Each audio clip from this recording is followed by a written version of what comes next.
Welcome to today's explainer. Today we're going to do something super focused.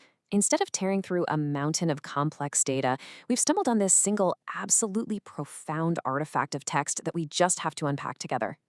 Sometimes the absolute most complex human behavioral patterns, like why we procrastinate, why we get stuck, and how we finally move forward, can be perfectly distilled into just one elegant thought.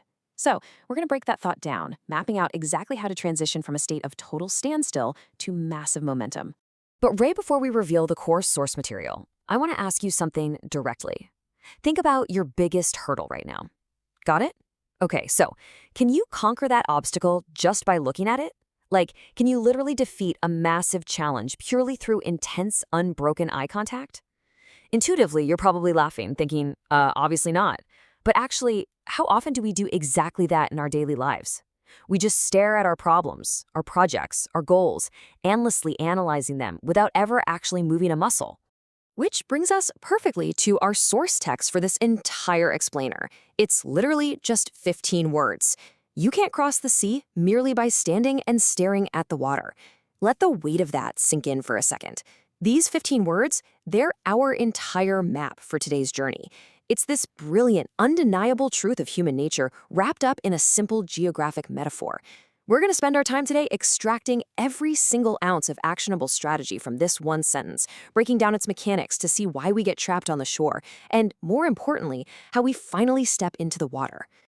Okay, let's dive into this with Section 1, the illusion of action. We really need to look at why standing still can deceptively feel like actual progress. When we're facing a massive endeavor, our brains completely trick us into believing that preparing to do the work is the exact same thing as actually doing it. Look at the absolute contrast built right into our text. On one side, we've got standing and staring. This is totally passive. It's literally safe because, well, you're on dry land. It's completely motionless. But then, on the other side, we have crossing. Now, this is active. It demands kinetic energy. It carries inherent risk because you're out there in the unpredictable water. But, and this is key, it's the only state that actually creates progress. Honestly, it highlights the total absurdity of human instinct. It's kind of like we subconsciously think we can teleport across an entire ocean just by staring really, really hard from the safety of the beach. Let's break this down a bit more logically and look at the actual syntax of stagnation versus progress. If we deconstruct the specific verbs from our text, well, look at standing. The state of being is static and safe, right? The physical result? Zero movement. Then there's staring. The state of being is observational. It's entirely mental. You could be burning a massive amount of cognitive calories just thinking about the water, but the physical result is still absolute zero movement. Then we hit crossing. The state of being shifts completely. It becomes dynamic. It's kinetic. And the result is literally the only one that matters: progress. So structurally, the text proves that standing and staring are fundamentally incompatible with the mechanism of crossing. They operate in completely different realms of physics. Moving right along to Section 2, defining your sea. Now, to make this genuinely useful for you, we have to ground this metaphor in reality. We need to define the sea. Think of it as the massive, intimidating goal or obstacle standing right between where you are and where you want to be. I'm actually going to break the fourth wall here for a second and ask you directly, what is the sea in your life right now? Is it a major career pivot, writing a thesis, or maybe it's finally having that difficult conversation you've been putting off for months? Take just a second and silently identify your personal sea. Got it?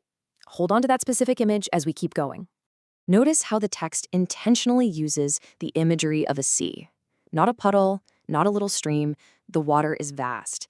It is incredibly intimidating by design, and I really want to validate that feeling for you. When you're standing on the shore looking out at a massive body of water or a massive life goal, it's completely natural to pause. The sheer scale of what you're trying to cross naturally causes hesitation. The problem isn't that we pause. The problem is what happens when that pause becomes permanent. Let's move to Section 3 and see how this builds, the trap of merely staring. So we've established the water is scary and pausing is totally normal, but the quote warns us of a very specific trap hidden right there in plain sight on the shoreline, and the absolute linchpin to all of this, the word merely. It's an adverb meaning just or only. Now, what's really interesting about this is that the text doesn't actually forbid staring. It doesn't say you should blindly charge into the ocean without looking. No, it forbids merely staring. Looking isn't bad. Assessing the waves, checking the weather, plotting your course, those are absolutely crucial steps. But looking alone without any subsequent action is structurally insufficient for ever getting to the other side. So, what does this look like in practice? Let's translate this to our modern real-world shoreline. It looks like endless contemplation. It's waiting for the quote-unquote perfect tide or the absolute flawless moment to launch your project, which, spoiler alert, is literally never going to arrive. It's observing without moving. It's endlessly mapping the water without ever actually jumping in to swim. You know what we call this? Analysis paralysis. You might feel incredibly busy making all those spreadsheets and reading 100 tutorials, but at the end of the day, you're still completely dry, standing on the beach. Stop staring. Consider this a quick narrative palate cleanser. It's a wake-up call to break the hypnotic, passive effect those rolling waves have on you. The water is totally mesmerizing. And yeah, the planning phase is super comfortable, but at some point, you just have to break the trance. You've got to snap out of it. Which brings us to Section 4, the mechanics of crossing. We're now shifting out of that passive observation phase and straight into active execution. We're zeroing in on that dynamic verb from our source text, cross. And this brilliantly illustrates the implied logical progression demanded by those 15 short words. Step 1, observe the water. Do your research, right? Step 2, stop merely staring. You've got to catch yourself when preparation mutates into procrastination. Step 3, begin the crossing. You have to initiate the physical or mental kinetic energy required to actually move forward.